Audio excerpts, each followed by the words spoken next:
On EWP, we're checking out a pit tank. This pit tank was 100 foot by 100 foot. Contractor made it 102 by 100 foot to compensate for the rock that you can see in the bottom where they couldn't get the total depth.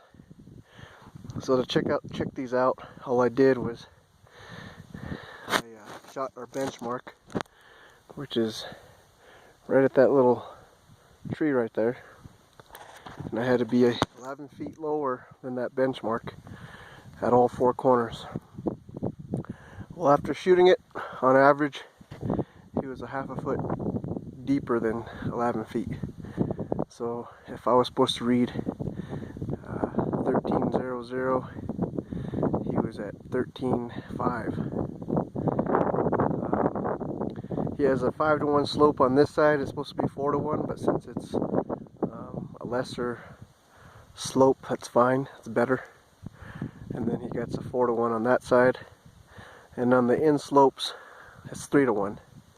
And then we're trying out a new thing, putting some silt fences in the ends, on both ends of the pit tank. The idea behind that is when the storm comes in, it's supposed to still out and fill up.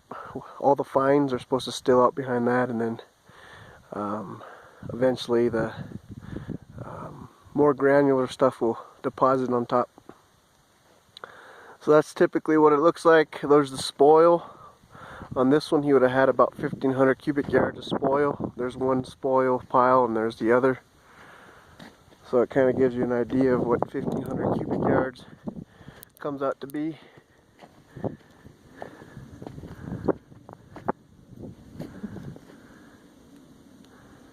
And finally we asked this gentleman to use some of the spoil for building this berm.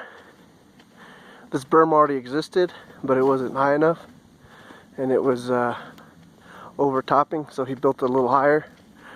This berm, aka diversion, wasn't designed per se. It was just we couldn't cost share on it, so all we asked him to do was use some of the spoil to build a berm to protect that well. But since we couldn't cost share it, we couldn't do a design per se that he had to build to.